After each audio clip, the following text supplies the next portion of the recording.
Good afternoon. I'm Tom Bailey, President of Teachers College, and I want to welcome everyone to this very important event this afternoon.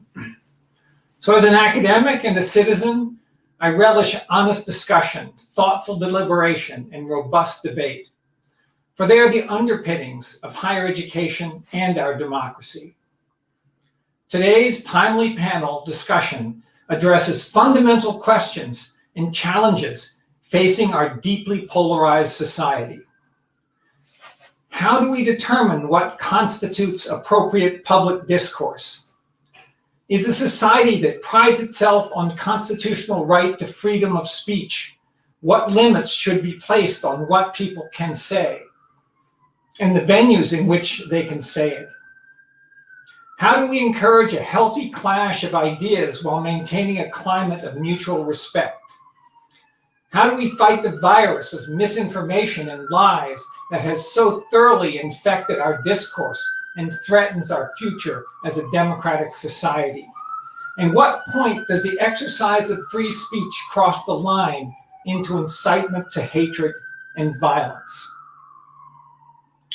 As we have seen quite clearly in recent years, there can be deadly consequences when conspiracy theories, lies, and open expressions of racism, misogyny, nativism, anti-Semitism, Islamophobia, and heterosexism flood our real and virtual public squares.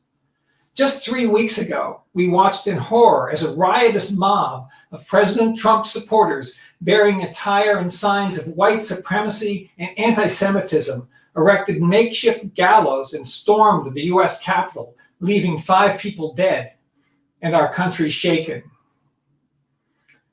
The list of corrosive falsehoods goes on and on. The conspiracy theories about a so-called deep state, Holocaust denial, climate change denial, and many more.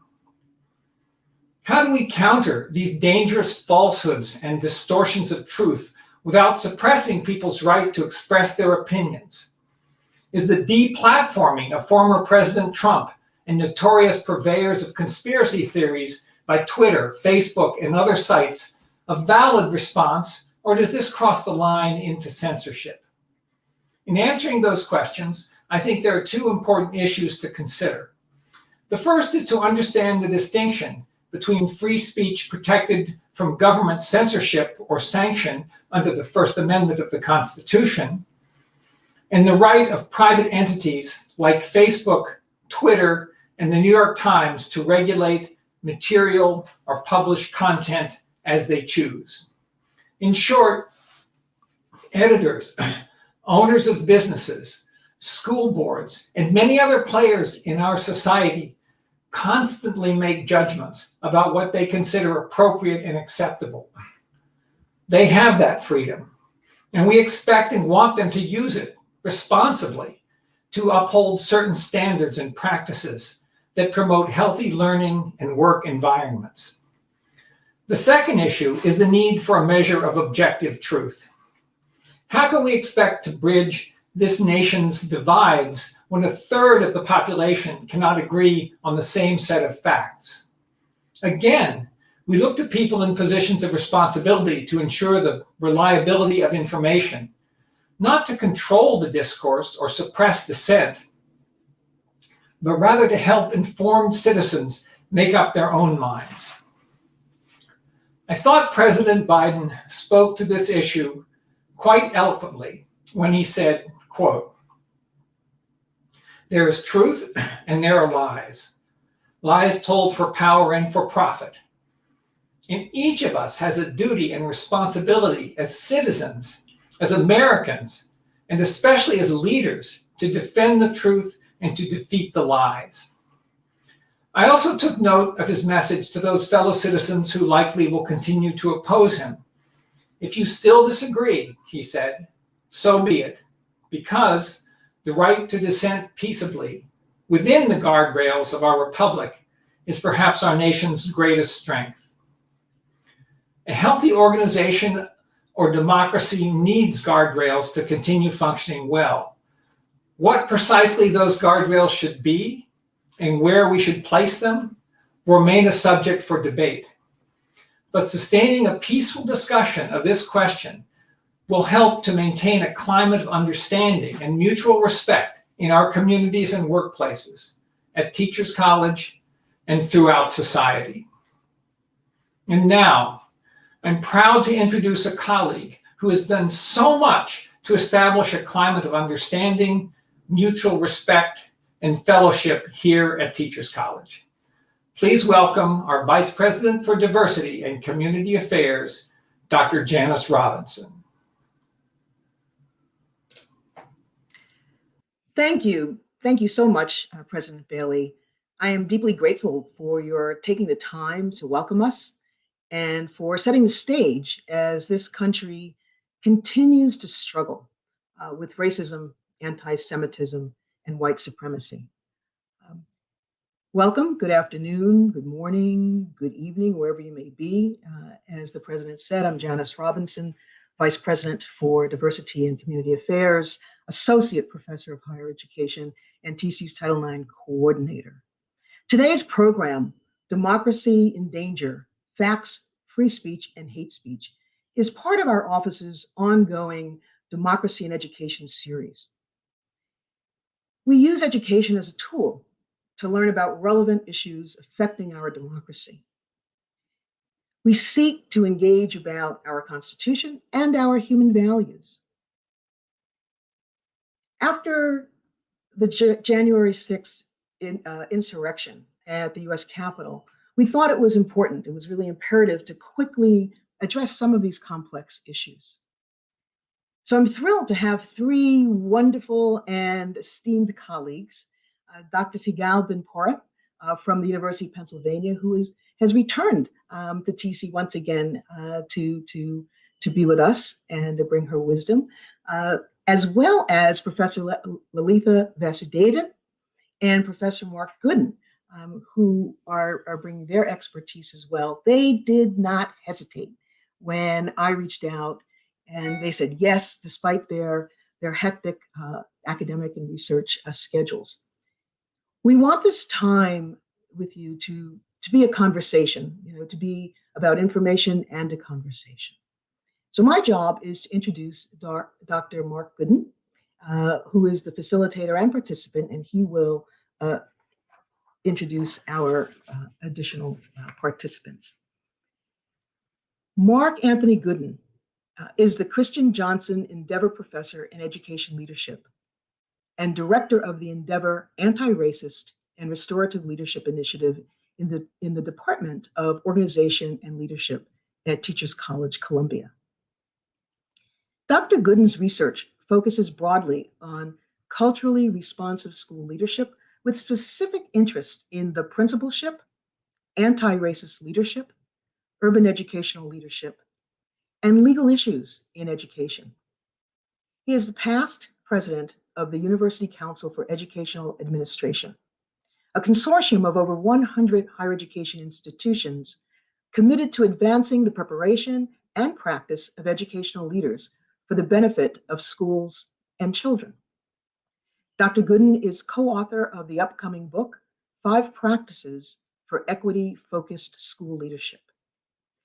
His research has appeared in a range of outlets, including the American Educational Research Journal, Educational Administration Quarterly, Teachers College Record, Review of Educational Research, and the Journal of Negro Education and Urban Education. So it gives me great pleasure to turn over to my wonderful colleague, Dr. Martin. All right, Janice, thank you so much for that wonderful introduction. It is indeed an honor and a pleasure to be part of this distinguished panel. I want to go ahead and jump right in and really give a nice introduction to my distinguished panelists. So I'm going to start with Sigal Ben-Porath. She is a professor of education with secondary appointments in philosophy and political science at the University of Pennsylvania. This year, in 2021, she is a fellow at the Edmund J. Safra Center for Ethics at Harvard University. She received her doctorate in political philosophy from Tel Aviv University in 2000, after which she joined Princeton University's Center for Human Values as a postdoctoral fellow. Her areas of research include democratic theory, education policy at the K-12 and higher education levels, and educational ethics. She recently published the books Free Speech on Campus and Making Up Our Mind with Michael Johanneck. Her previous books include Citizenship Under Fire, Democratic Education in Times of Conflict, and Tough Choices, both from Princeton University Press. As you can see, she is well published. She serves on the board of the Mitchell Center for the Study of Democracy, as well as the Teachers Institute of Philadelphia. She is also busy. She chaired Penn's Committee on Open Expression 2015 through 2019. In recent years, she has offered guidance to many campuses on policy development and responses to controversies surrounding speech. And we're going to be hearing a little bit more about that today or this evening, or this afternoon. So please welcome Sigal. So glad to have you. Welcome, Sigal.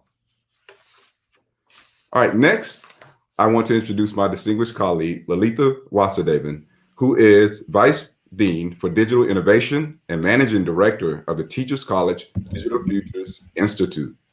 She's also a professor of technology and education right here at Teachers College, Columbia University, and we're very lucky to have her.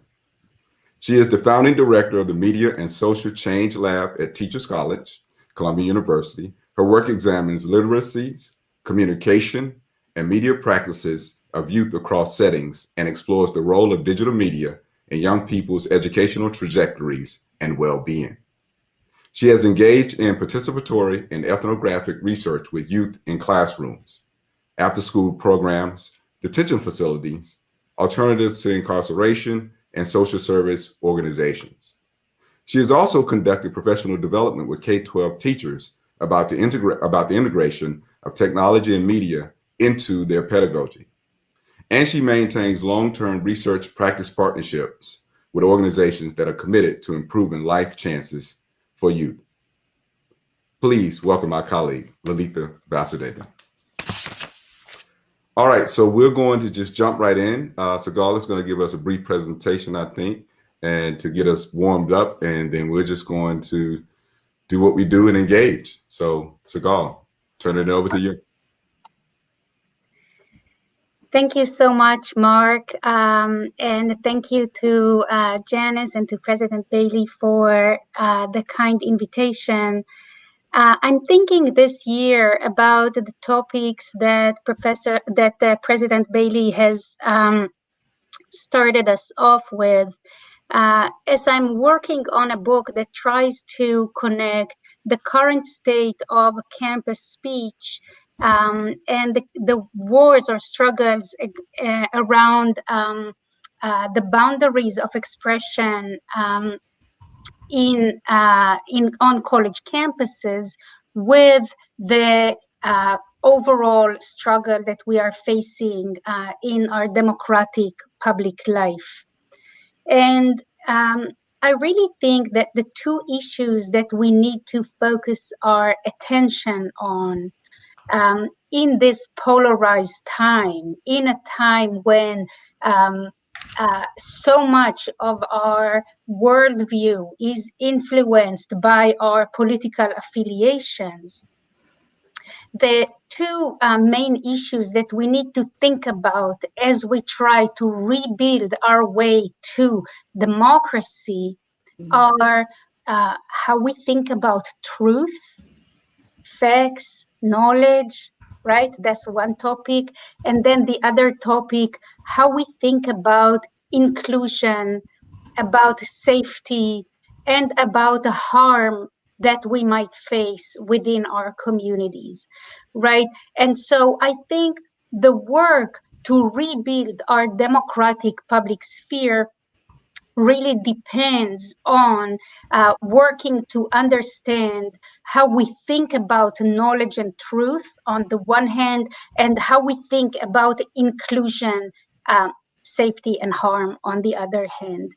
And the two are actually quite intricately connected, right? So the two actually are together the cornerstones that organize our democratic shared understanding. So I'll just say briefly why I see the two as connected and how this relates to the work we do on college campuses.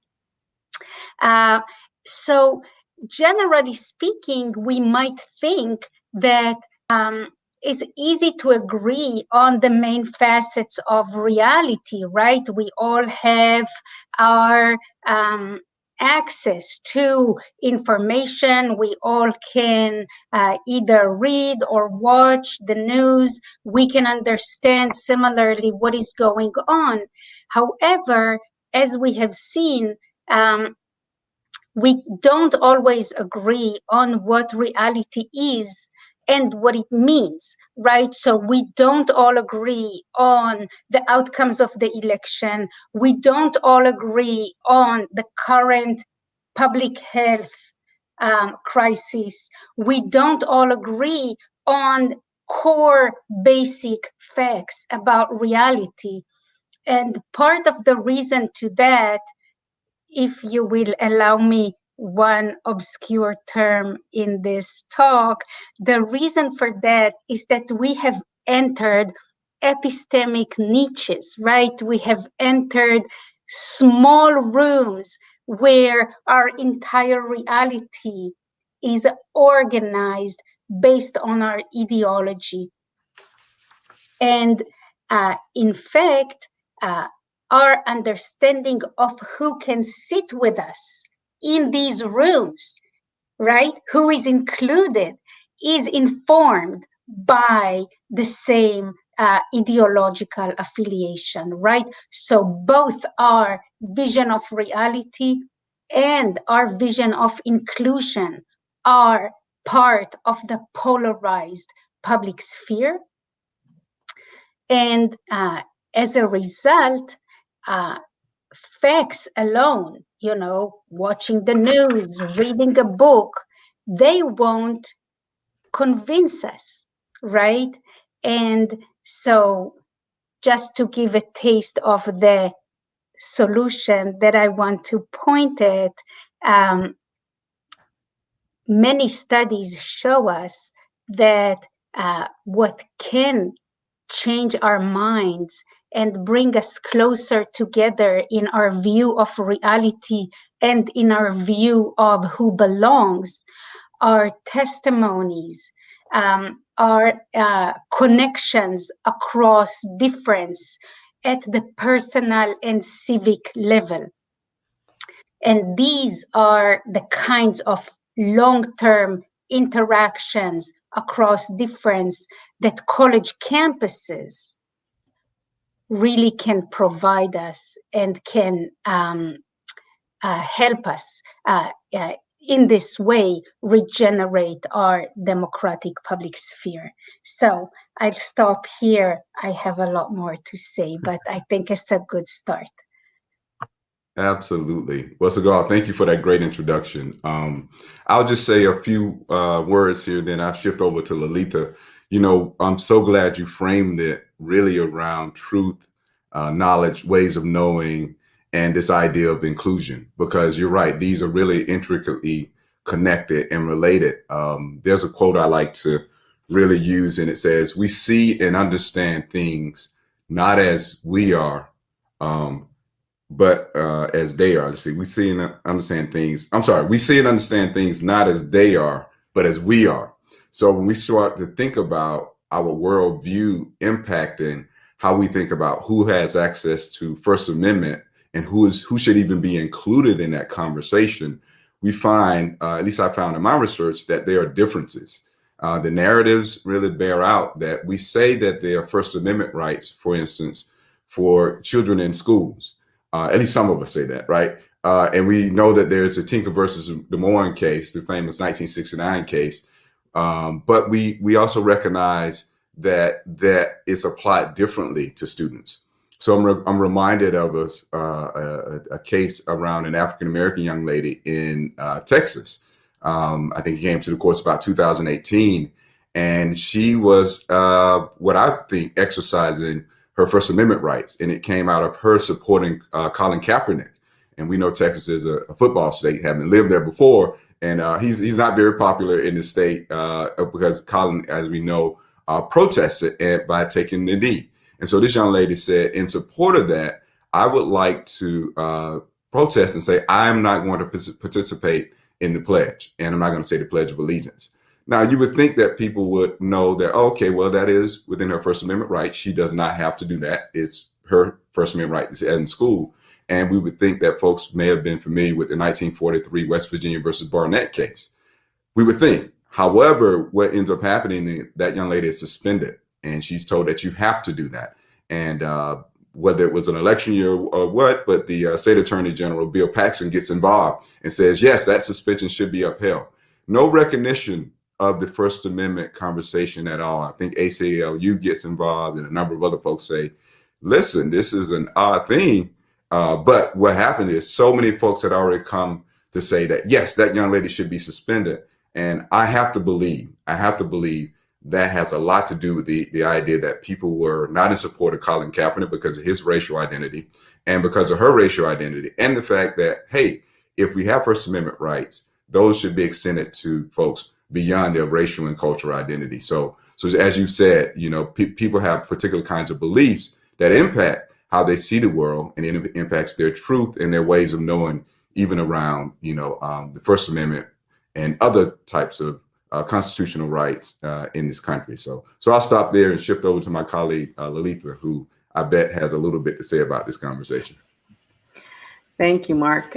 You know, I really appreciated, Sigal, the way you framed it, because I think it's just as Mark said, putting together truth, knowledge, ways of knowing, and inclusion, and recognizing that they're inextricably linked. And to that, just in light of, Mark, what you shared, I wanted to offer a few other concepts that are, you know, help sort of flesh out that really entangled series of entanglements.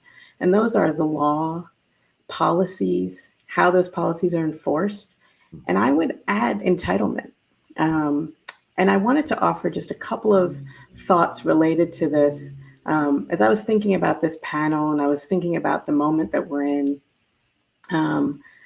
you know, both Janice and Tom, President Bailey and Vice President Robinson spoke eloquently about the really hard moment that we're in. And for me, there was a really important shining moment when the Office of Technology and Science Policy was announced.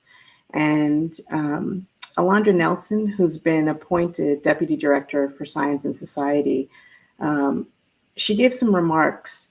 And I wanted to read a few thoughts from this because I think her words connect so strongly to the questions you raised, Sigal, initially around truth and facts, and how do people have such different takes on them. And she starts out by saying, or in her remarks, she said, quote, "Science at its core is a social phenomenon. It is a reflection of people, of our relationships, and of our institutions.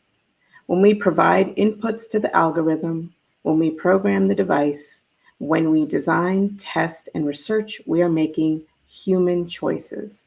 Then near the end of that segment, she says that in her career, she has always, quote, "sought to understand the perspective of people and communities who are not usually in the room when the inputs are made, but who live with the outputs nonetheless," end quote.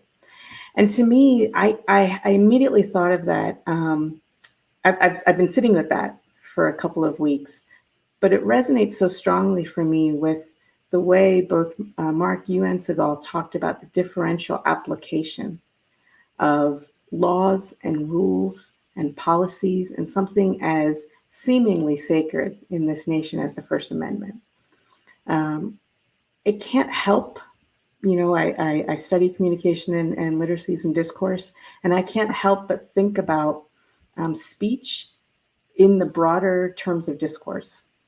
And when I do that, I often think to the case of Tamir Rice, who was a 12-year-old who had a BB gun. And, you know, we know now what happened in this span of, I think, less than 2 seconds, his life was ended because of the way law enforcement responded to him.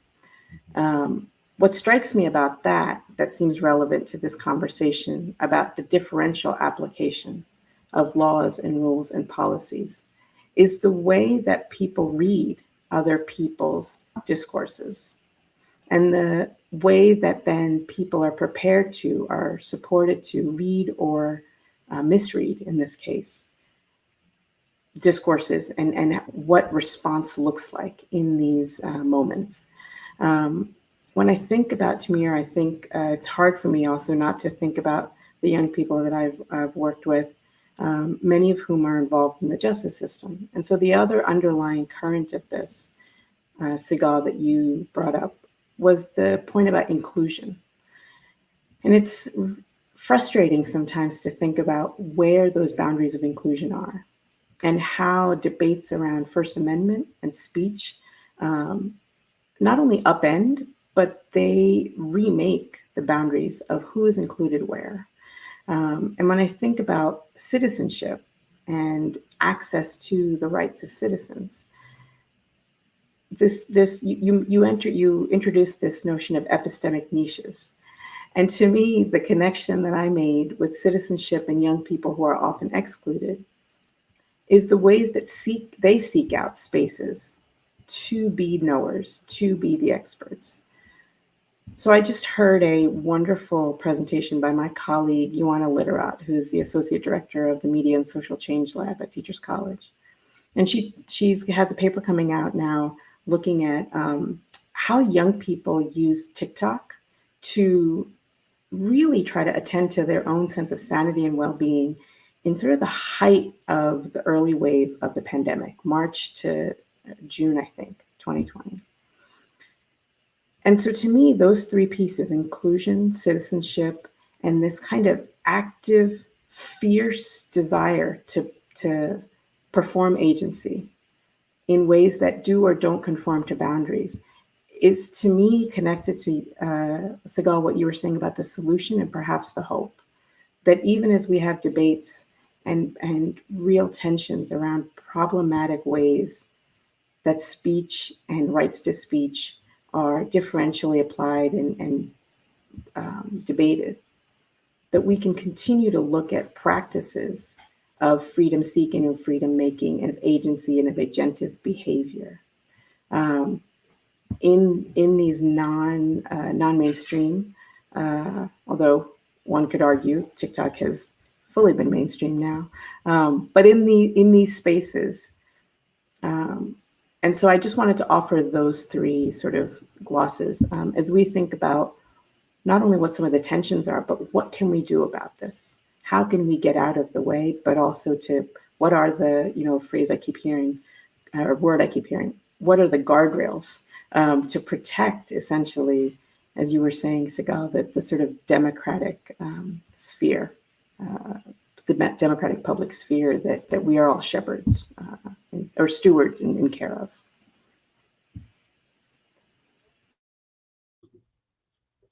Mark, I'm going to give it back to you. All right. Thank you, Lalitha. So if you're just joining us, this is Democracy in Danger. We want to let you know that we hope you are really thinking about some questions, because at about 3:45, we're going to give you a chance to interact with the panelists. So we're very excited to be here. So I'm going to turn it back over to Sigal, see if she has some comments, and then we'll just kind of go around robin and keep it moving. So give you a chance to respond to that, Sigal.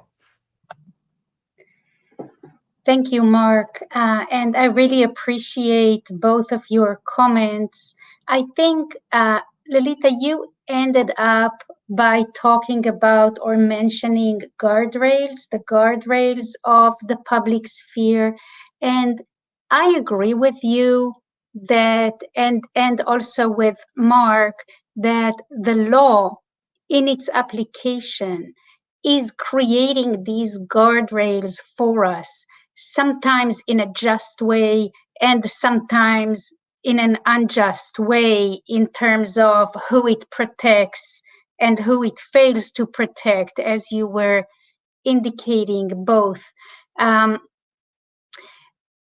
I think the discussion of the guardrails, meaning the discussion of how we maintain a shared domain that is keeping out who needs to be out, what ideas need to be out of our public sphere, and keeping in whoever should be a part of the conversation. That's surely important and is mostly, as you both indicated, mostly the work of our legal system. But I think beyond that, other institutions, and particularly I'm thinking of higher education institutions, have to work within these guardrails to build bridges and to create opportunities to connect, right? So even when we are in the same room, and for many of our students in colleges and universities, the rooms that they enter are the most diverse room they have ever entered, racially, nationally, or linguistically, the most diverse ideologically, right? Even if they still have a lot of work to do in terms of diversity, they are still descriptively the most diverse. And they are the spaces that permit or encourage the most open speech and exchange of ideas. Again, even as we still have a lot of work to do, schools, as Mark, you were saying, K-12 schools don't do that very well. Tinker is eroding continuously since the Vietnam War. The courts permit more and more limitations on students' open expression, even before we talk about the unequal application of the rules that you rightly focused on. The courts allow limiting lewd speech, limiting disruptive speech, limiting irrelevant speech. We now have the cheerleader case maybe going to the Supreme Court, where a girl was posting on Snapchat that, some, unpleasant language regarding her thoughts on not making the team. So even speech in a very informal context like Snapchat is subject to punishment. So there is more and more there are more and more limitations on students' expression. And as you noted, when we are speaking about students who are members of various minority groups, racial minorities, gender minorities, religious minorities, then they are limited even more, right? Then they come to college and we basically tell them, oh, look, it's a diverse room. We love the First Amendment. Enjoy, right? But they don't actually know how to do that very well. And we hear a lot from students that they worry about harm, that they themselves don't know the boundaries, and that they prefer to stay silent. They are uncertain what is appropriate. So I think it's very important for us as institutions of learning to create the conditions where more speech is welcome within clear boundaries of what is appropriate. And of course, the boundaries in the learning community are different than the boundaries on Twitter, right? For example, on Twitter, to a significant extent, you can lie with no or with little consequences. And in a learning community, we really focus on true knowledge, right? So there are, of course, differences, but within these learning communities, if we are able to build bridges where connections across difference are welcome, then I think we are creating at least a part, or we are rethreading a part of the civic fabric that is tearing now in this polarized time. Thank you, Sigal. I'll just pick up a really quick point there, and I think the case, the BL versus Mahoney case, is one where, with the cheerleader, of course, that left open some important questions relative to inclusion. One thing we should note is that the appeals court did fine for the student, saying that her First Amendment rights were protected in her off-campus use of Snapchat. Now, what's interesting, actually, the Supreme Court did agree to take the case, so they will hear it. I think they decided earlier this month. But two pieces I think were really left that the court didn't address, and you really hit on it, Sigal, is what about this idea of student-to-student harassment? And students are using the technology and the media to do that kind of thing, and I bet Lalitha has some ideas on that. And then the other thing that we know is that hate speech is outside of protection from the First Amendment. So we have a lot of kids, as you said, Sigal, they're not quite sure that how to express First Amendment. So there are those on the one end who are not saying anything and are not doing anything. But then there are others who are empowered by the technology. They feel even protected.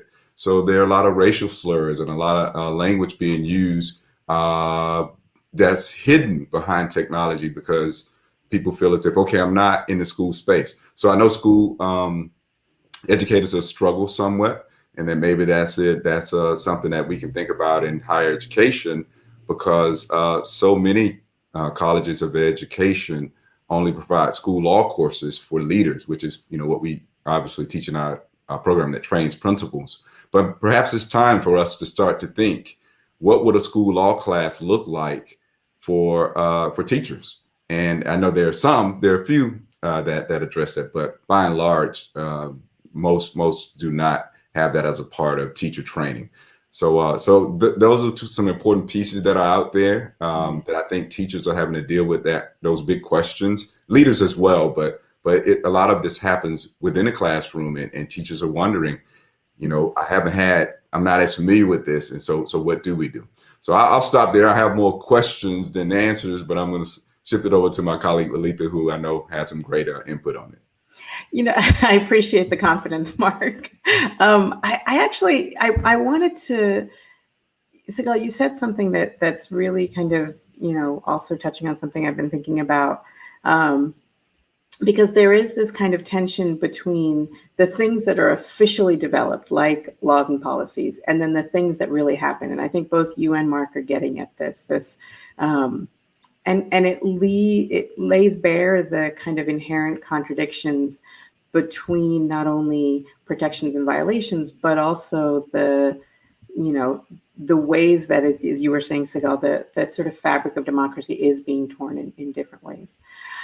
What I'm curious about, I spend a lot of time just thinking about the way that young people are navigating these different spaces, what they're doing both online, but also together using different devices. And I think, there's a lot of people who've done some really good work looking at how, for example, something like the use of technologies to do different kinds of harassment actually does play out, and what are the kind of material consequences on the lives of young people, but also what are the responsibilities and possibilities of what schools can do to interrupt.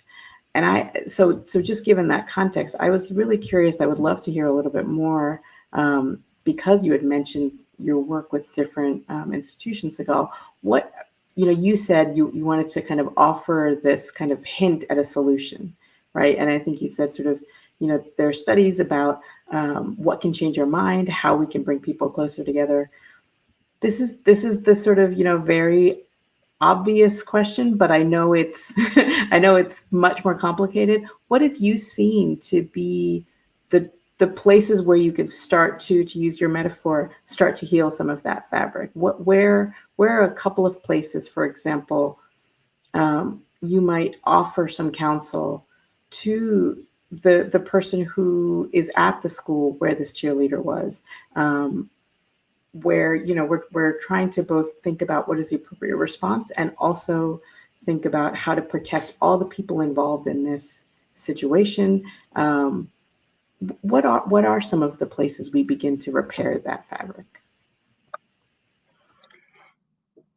Thank you. I think the first step that I would take is to encourage instructors, teachers, school leaders, both K-12 and higher education, to see the commitment to rebuilding the democratic habits of our students as a core part of our mission. Students already are committed to that. Young people are engaged at levels that we have not seen, and I think as institutions, we are not ready for, right? And so I think we need to buckle up and to start providing more opportunities for students to engage in a constructive way across differences. So some examples that I would give are starting within institutions.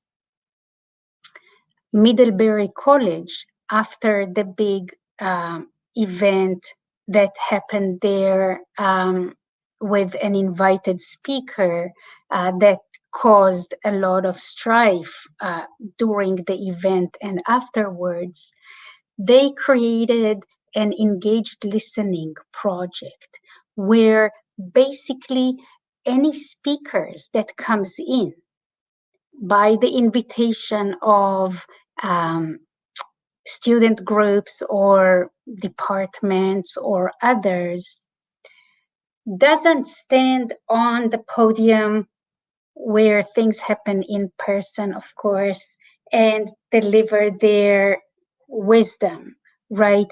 Instead, they are committing virtually or in person to focus their attention on engagement with the audience.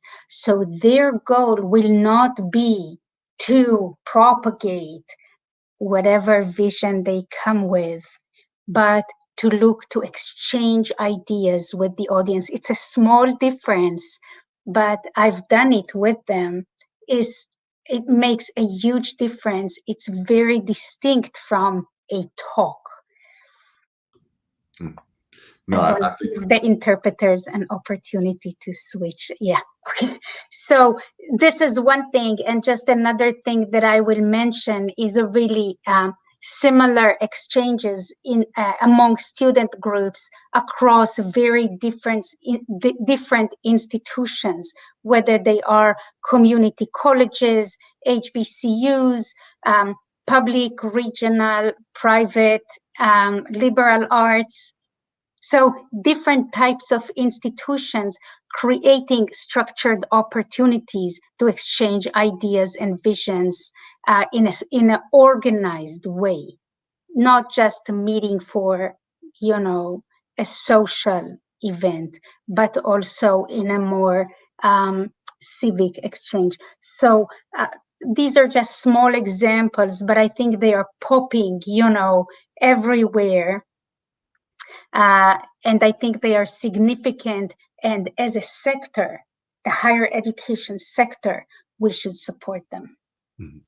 I agree. Thank you for that, Sigal. And I'm going to make a quick comment, just looking at the time. We're just going to shift the questions. So if you have questions, please get those ready. This is Democracy in Danger, Facts, Free Speech, and Hate Speech.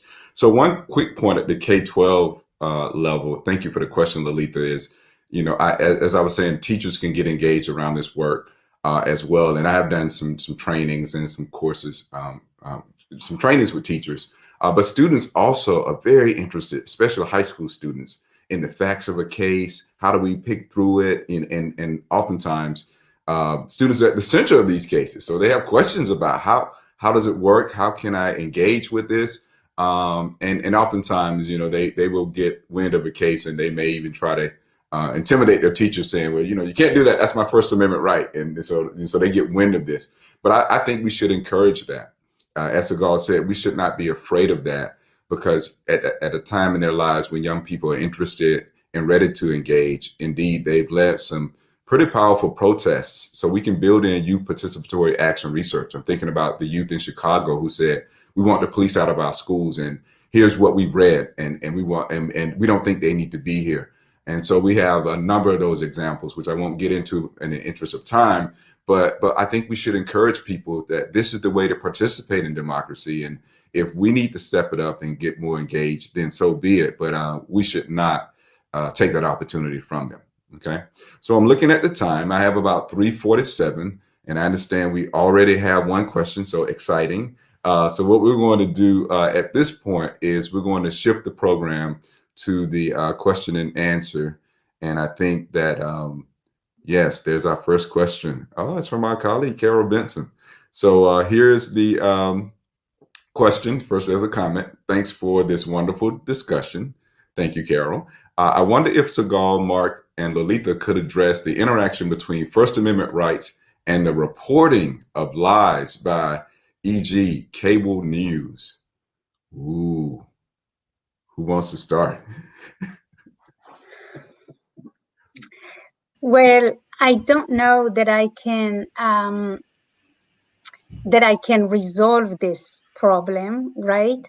But I would say that broadly speaking, this problem of inaccurate reporting is here to stay, right? It's not new, although it's getting worse.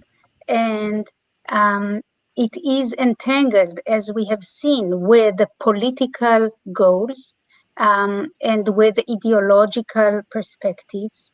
And so the best response that we can offer to that actually resides within the K-12 and higher education settings, in terms of helping people develop both the kind of media literacy that would allow them to observe inaccuracies, but also the connections across different perspectives that would invite them to change their minds if they are convinced by inaccurate reporting, right? So oftentimes, inaccuracies would be,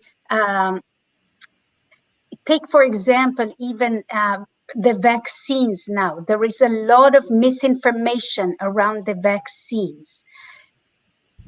And it's coming from diverse perspectives. Some communities, particularly communities of color, are hesitant about vaccines because of painful histories. Hard to blame them, right?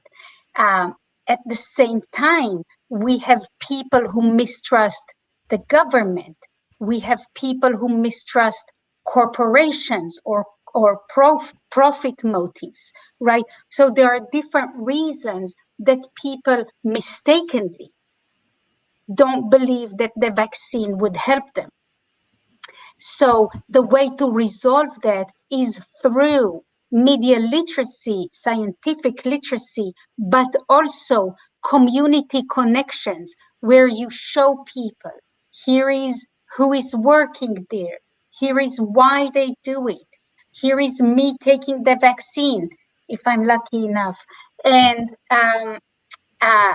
how I feel about that. So both of these are important contributions to lies, inaccuracies, mistrust that are all mixed together and sometimes amplified by, cable news, by interested parties on social media.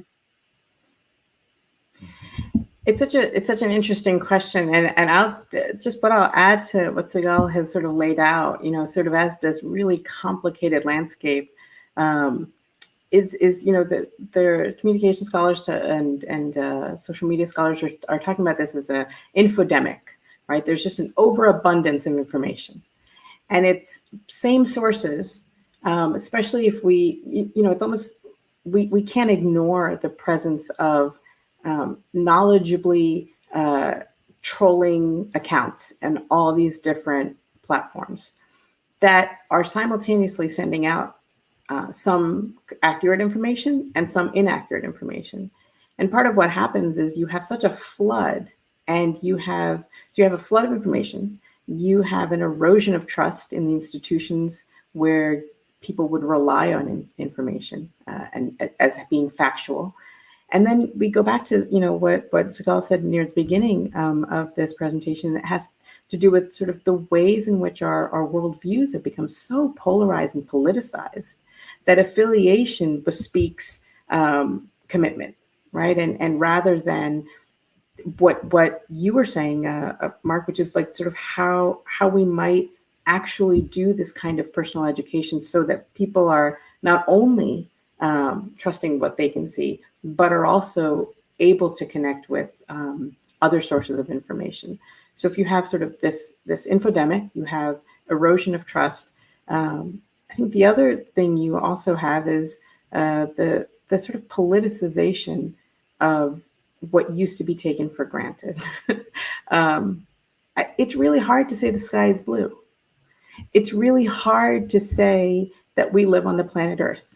It's really hard to say things, and I'm of course choosing absurdist examples, but where it becomes, I think, an issue of the mainstream news, even that has become not a singular thing, right? There's been reports of particular entities, when you look at who owns news media, you can see that certain packages are being inserted into local news media. But at the same time, you have the shuttering of over 2,000 local newspapers. So more and more sources of information are being relied on by sort of this split between fewer and fewer sites of news information and an abundance. And I think I love the way you talked about it, Sigal, that young people are engaged in levels of civic engagement and sort of information and forms of media and activism in levels we haven't seen and aren't ready for, but so is everybody else. And so you have the decrease of the trusted news sources, and you have a proliferation of these others. And so that third piece is again, not just politicization of information, but also the ways in which money has bought truth. So, nice point. And I'll just say, pulling both of those pieces together. Just as Sigal was mentioning a particular history, we have to look at the history of news organizations. We have to look at the history of folks who, even the history of our democracy. I think sometimes we come to this without eyes wide open, saying there were a number of folks who were not allowed to participate in the democracy, and that history has not gone away. We can think about some pretty significant efforts in Georgia to really rob people of their right to vote, right? And there was a counter movement, because that counter movement in Georgia, led largely by Stacey Abrams and some others, took account of that history. It recognized that these folks are not going to believe in a system that really takes away their right and nobody says anything. So too often we would pretend it as just kind of a neutral thing. Oh, by the way, you didn't get a chance to vote. They moved your polling place, 50 miles up the road, and you don't have transport. That just happens. No, we have to be critical of that presence that's built on a particular history. And so my last point is, what happened with the insurrection, the idea between people saying we were surprised or we were shocked. And I would say, maybe I was a little surprised, but I wasn't shocked. I mean, the history of white mobs asserting their rights through violence is not a new thing, especially for folks who recognize the history that happened in the South, but not specifically in the South. It's nationwide, but there's some really poignant examples that are amplified, I would say, by the Equal Justice Initiative by Brian Stevenson and his group. So that history is there, and we have to understand that that impacts how people really live today, because it is a part of their presence. So, okay, I think we have another question coming up. I'm looking at the time. I think we can do one more. All right, it seems like more and more speech from both sides of the political spectrum is being framed as causing harm. How do we balance this with encouraging students to feel open to express their opinions? That's from Dustin Webster. Thank you, Dustin.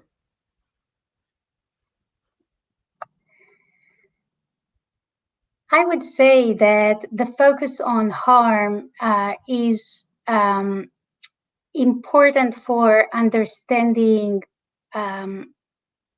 the foundations that we need to create for the conversation, right? So in fact,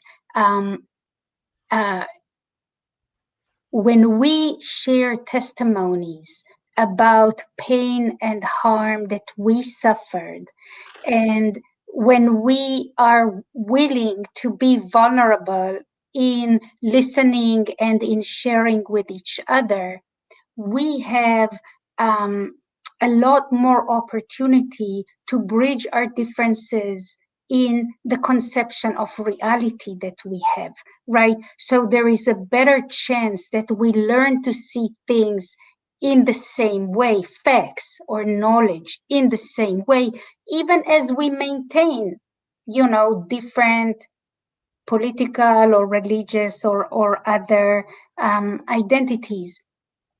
So harm is useful here as a sort of anchoring concept.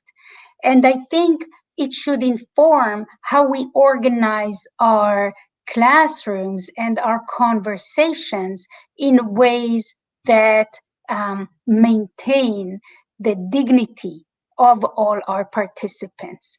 So as long as everyone in the conversation is able to know or to participate in a way that recognizes their dignity and their belonging within the learning community, then I think they should not feel that they would be harmed. They should feel safe to share their perspective and their knowledge, even when there are sometimes painful differences. The only small thing I would add to that, I think, Sigal, is it recalls, I think, both what you and Mark have said before.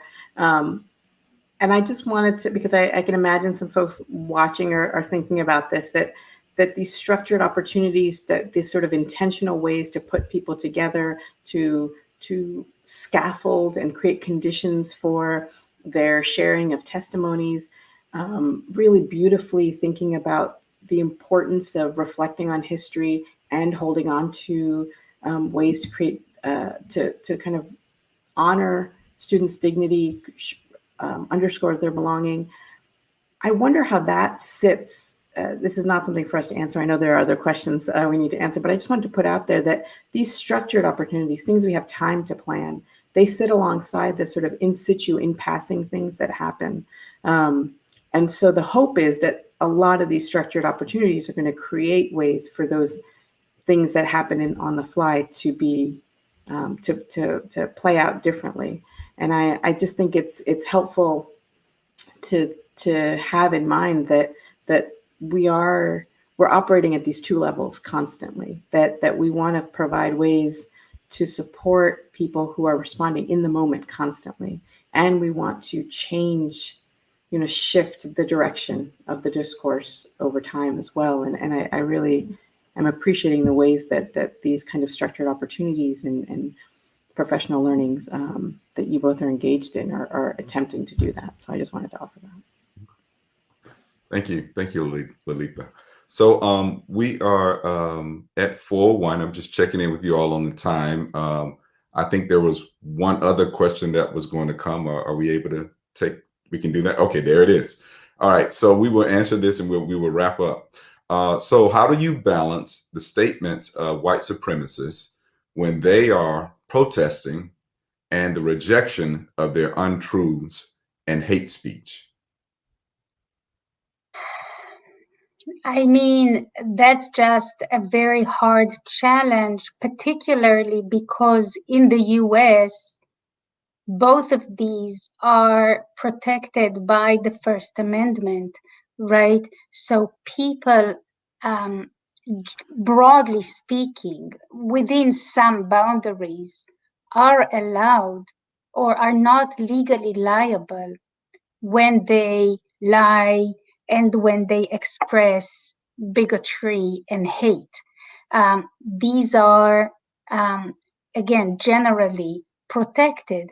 And the US is singular in this. Most other democracies have some clear legal limitations for expressions of hatred in the public sphere. And so there is some budding movement among First Amendment scholars and activists to push for a more strict interpretation of the kind of speech that the First Amendment permits, because, you know, the First Amendment gives us very little to go on, right? Government shall make no law. It doesn't tell us all that much. Most of what we have is court interpretations. And so there is some movement to try and say, look, democracy cannot survive without some sense of shared knowledge and some sense of shared belonging, right? And we have to maintain our freedoms while we also allow for our public sphere to remain sustainable, right, and democratic and open to all. So right now, we don't have a lot of tools, right? Because the expression that was mentioned in the question is allowed. What we can do is try to teach our young people to reject it, not to fall into these networks of hatred. That's our main tool right now.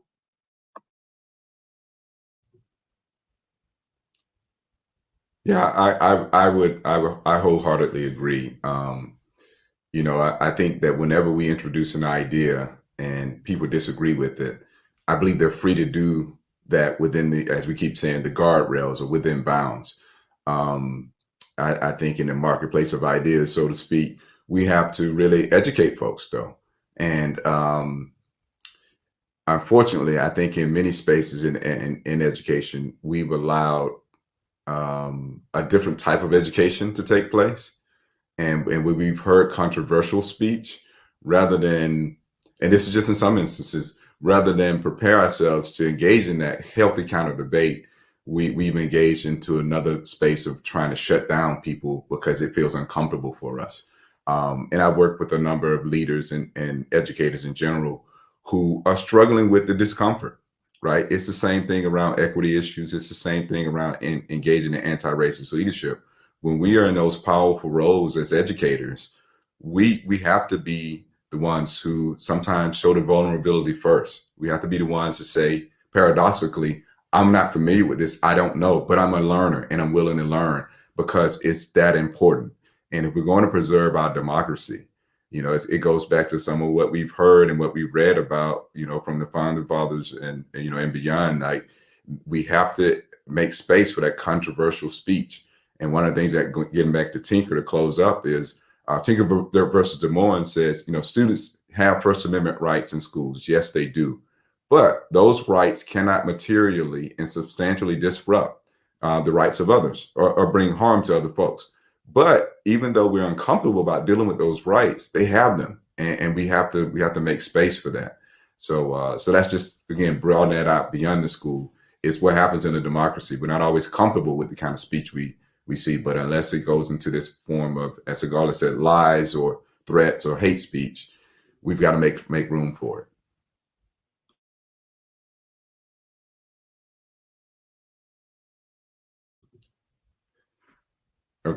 Looks like Lalitha said okay. So all right. So I think we're gonna bring back Juan Carlos. There he is. So welcome back, sir.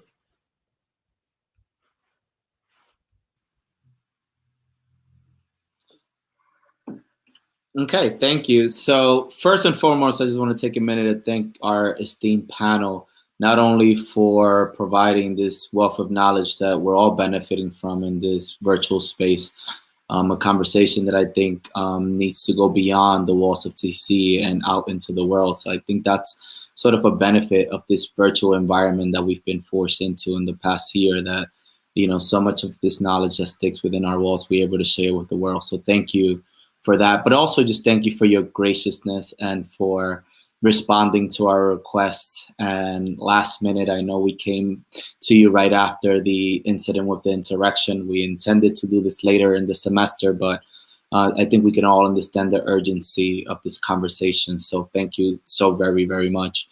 And beyond that, I also want to thank the audience who are with us from your homes to your offices, for tuning in and being very engaged and active. I know we didn't get to a lot of questions, but we have saved those questions, and I will take the liberty to share them with you, professors. And if anyone wants to follow up by email, please do. These questions will also help us with other upcoming programs within this series. As mentioned earlier, this is an ongoing democracy and education series, and we explore a myriad of issues that affect both at the national level and at TC as well. So your questions will help us continue this work. So thank you for that. And then I also just want to thank all the partners in the process. Thank you, Kira. Thank you, College Events, for always making us shine well and bring these engaging conversations to the community. And last but not least, my colleagues in the Office of the Vice President for Diversity and Community Affairs, Melissa Rooker, Kathy Santana, and of course, Janice Robinson and President Bailey for being a part of this. I'd like to close just sort of repeating a couple words that I took from your panel that I think will help us as we continue this work. I wrote down community action. I wrote down inclusion. I wrote down desire to perform agency. And last but not least, I wrote down participatory action. So I like to encourage us to continue to do this work in sort of that participatory manner, collaboratively together, to continue to have these much needed conversations and hopefully avoid future insurrections. But and I like to end on that note, and thank you all for being here, and let's continue to engage.